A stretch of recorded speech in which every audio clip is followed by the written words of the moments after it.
aritmetická postupnosť.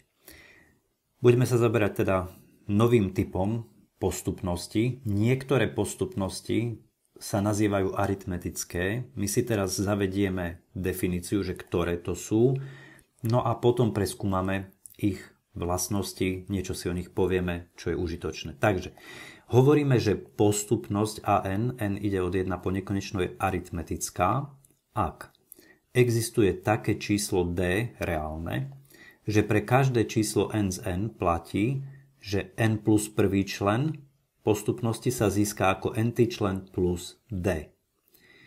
Čiže postupnosť je aritmetická práve vtedy, keď existuje d z r také, že pre všetky n z n plus prvý člen získam ako n-ty člen plus d.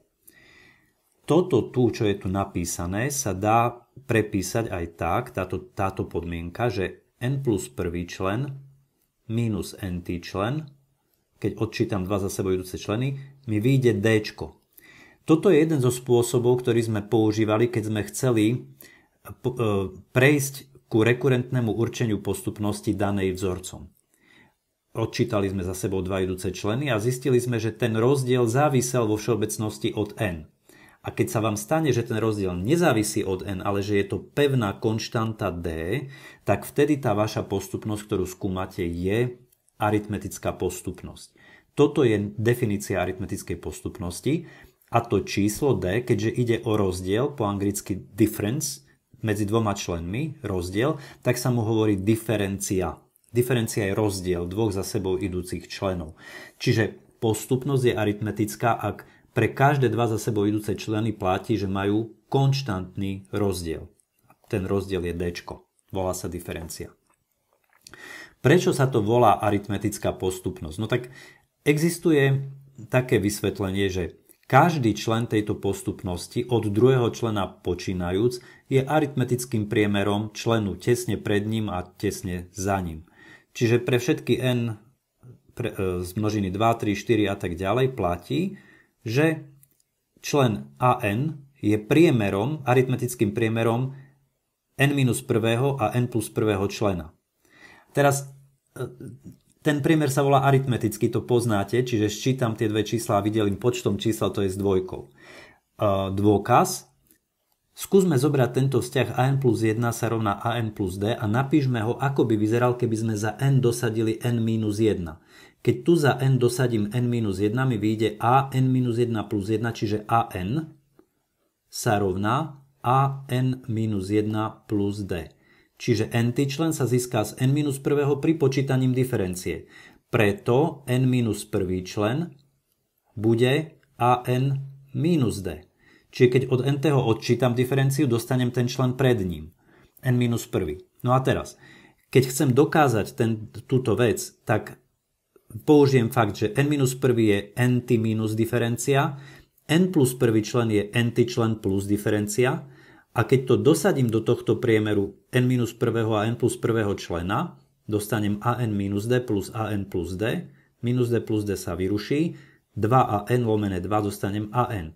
Čiže dostanem vlastne dôkaz tvrdenia, že n-ty člen je priemerom n minus prvého a n plus prvého člena. Čiže dvoch členov, ktoré ho obklopujú bezprostredne.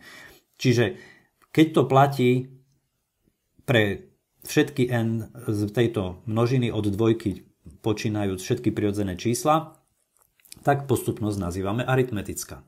Áno, lebo je to aritmetický priemer. No, teraz dôležité fakty.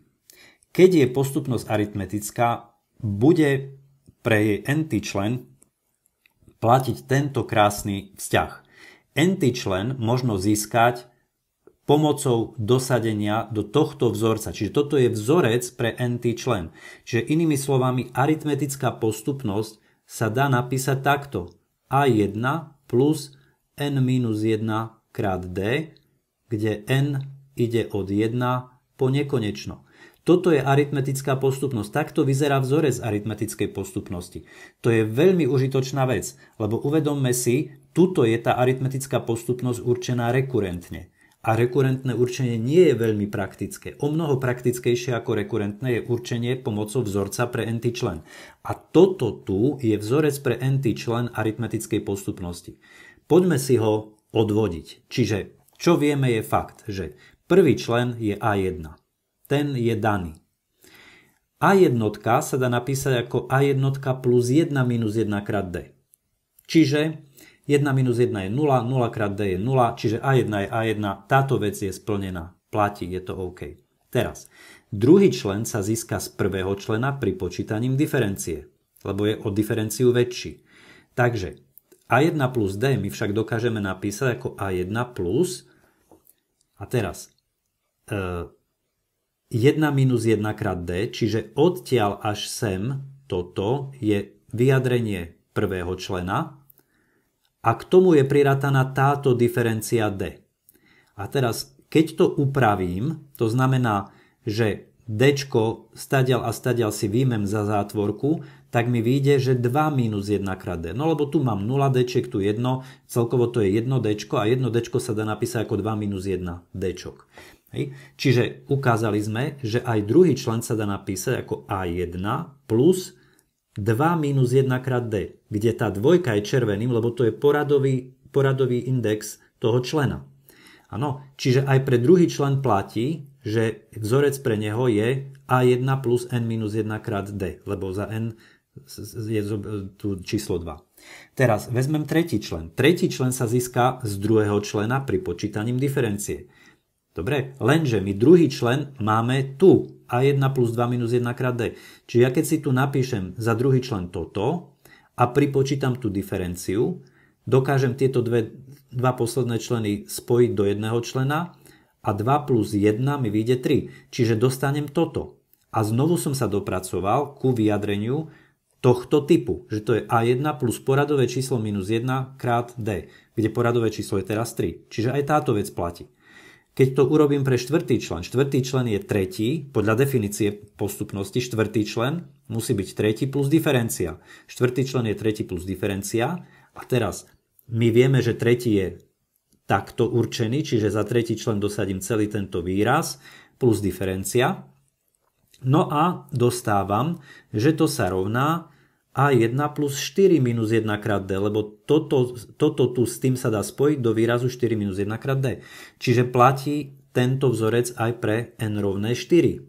Dobre, môžem pokračovať s piatým členom. Piatý člen je štvrtý člen plus diferencia podľa definície postupnosti a to je podľa tohto, ktoré je vyjadrenie štvrtého člena plus D.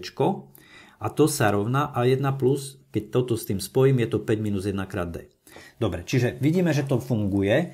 No a teraz vo všeobecnosti nt člen, ono to bude fungovať takto ďalej a nt člen sa získa ako n-1 plus diferencia a my vieme povedať, že n-1 by mal byť teda takto určený, s tým ale, že n je n-1, čiže za n, keď si dáte n-1, tak n-1 člen, toto je n-1 člen, toto je an-1, tak je takto určený a keď sa k tomu pridá diferencia, tak vám z toho vznikne toto.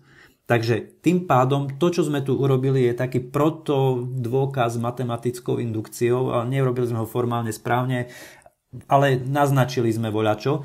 Čiže takto sa to dá dokázať, dá sa indukovať, že keď to platí pre prvých niekoľko príkladov a ide to rovnako ďalej, tak dojdeme k takémuto vzťahu. Čiže nt člen sa získa z prvého člena a k nemu sa pripočíta n-1 násobok diferencie.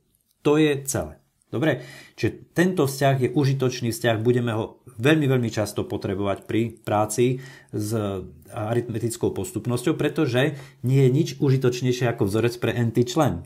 Vtedy máte možnosť hociktorý člen, napríklad miliónty, vypočítať hneď. Keby ste chceli miliónty člen počítať podľa definície, musíte 999 999 krát napísať rekurentný vzťah a potom spätne dosadzovať a tak je to absolútne nepraktické. Dobre, poďme teraz k ďalšiemu tvrdeniu. Tvrdenie nasledujúce je také, že keď mám RT člen a ST člen, kde R a S sú nejaké indexy aritmetickej postupnosti, tak RT člen sa dá vypočítať z ST člena pri počítaním R-S násobku diferencie. Dôkaz je tu, veľmi jednoduchý. Podľa tohto, čo už sme dokázali, že nt člen je daný týmto vzorcom, sa rt člen dá napísať ako a1 plus r minus 1 krát d. Čiže čo sme spravili? namiesto n sme dali r, aj tu, aj tu. Čiže AR je A1 plus R minus 1 krát D. ST člen sa vypočíta podobne, len namiesto n dám S. Čiže ST člen je A1 plus S minus 1 krát D. Teraz tieto tri bodky znamenajú preto RT minus ST, no tak ten rozdiel tých dvoch členov vypočítam tak, že dosadím si za RT aj za ST člen, takže to je za RT člen toto minus v hranatej zátvorke za ST člen toto. Odstránim hranatú zátvorku, čiže to je A1 plus R minus 1 krát D, to je toto prepísané. A tu, keď odstráňujem zátvorku, bude minus A1 tu a minus S minus 1 krát D, čiže minus minus. Tak, teraz A1 s A1 sa odčítajú. Tie zmiznú z hry a zostane nám tento člen s D, zátvorka krát D a táto zátvorka krát D. D si vyberiem pred zátvorku a dostanem R minus 1 v zátvorke minus S minus 1 v zátvorke. Odstránim okrúhle zátvorky, dostanem D krát R minus 1 minus S plus 1. Jedničky sa rušia a vyjde mi R minus S krát D. Čiže keďže rozdiel tých dvoch členov je, môžem to napísať, vyšlo mi, že rozdiel AR minus AS je R minus S krát D, tak pri počítaním AS k obidvom stranám dostanem, že AR sa rovná AS plus R minus S krát D. A mám hotový vzťah, ktorý bolo treba dokázať. Mimochodom, tento vzťah je všeobecný a jeho špeciálnym prípadom, keď za n-ko dosadíte, za r-ko keď dosadíte n-ko a keď za s-ko dosadíte jedničku, tak dostanete tento vzťah. Keď za S dáte jedničku, budete mať A1 namiesto AS, tu budete mať minus 1 namiesto minus S a keď za R dáte N, tak tu budete mať N minus 1. Čiže toto je všeobecnejší vzťah ako tento. Tento je vyjadrenie n-tého člena pomocou prvého člena a toto je vyjadrenie r-tého člena pomocou všeobecného s-tého člena. Môže byť obidva vzťahy praktické používať. Dobre, teraz sa pozrieme na graf aritmetickej postupnosti. Ja som prichystal model aritmetickej postupnosti v GeoGebre, ktorý by ste si iste sami vedeli vytvoriť. Je to tento model, ktorý je tu, na tejto GeoGebre už prichystanej. V tomto modeli si v prvom stĺpčeku máme n-ko, poradový člen, v druhom stĺpčeku máme an, n-ty člen postupnosti a tu máme body v grafe, ktoré sú vytvorené z prvých dvoch stĺpčekov. Urobil som to tak, aby sa A1 dalo nastavovať a aby sa dalo nastavovať diferencia. Čiže keď sa pozriete, tie sa nastavujú pomocou sliderov, čiže keď sa pozriete sem, tento člen som definoval tak, že to je A1, to je hodnota slidera A1, čiže hodnota A1 prvého člena, plus A1 je bunka, táto bunka, ktorá predstavuje n minus 1 krát diferencia d. Čiže tieto bunky odkazujú na hodnoty týchto sliderov a pomocou nich sa počítajú. Čiže prvý člen a d mám v týchto posuvničkoch nastavené. Čiže teraz je A1 5, d je 0,2. No a tu sú jednotlivé hodnoty vypočítané. Keď sa pozriete na tento graf postupnosti, tak vidíte, tu je x, tu je y. Jednotlivé body postupnosti ležia na priamke. To je typická vlastnosť aritmetickej postupnosti. Keďže rozdiel dvoch za sebou idúcich členov je konštantný, tak tie body musia ležať na priamke. A teraz, čím je väčšia diferencia, tak tým tá priamka prudšie stúpa. Áno. Čiže teraz mám diferenciu 1, tak medzi každými dvoma bodmi je rozdiel 1. Jeden krok nahor, o jednotku vyššie ideme stále. Pri posunutí doprava o 1, keď sa n zväčší o 1, ide hodnota o 1 vyššie. To je tá diferencia. Môžem mať diferenciu 2, vtedy sa stane to, že keď sa posuniem s n-kom o jedničku ďalej, tak hodnota ide až o 2 vyššie.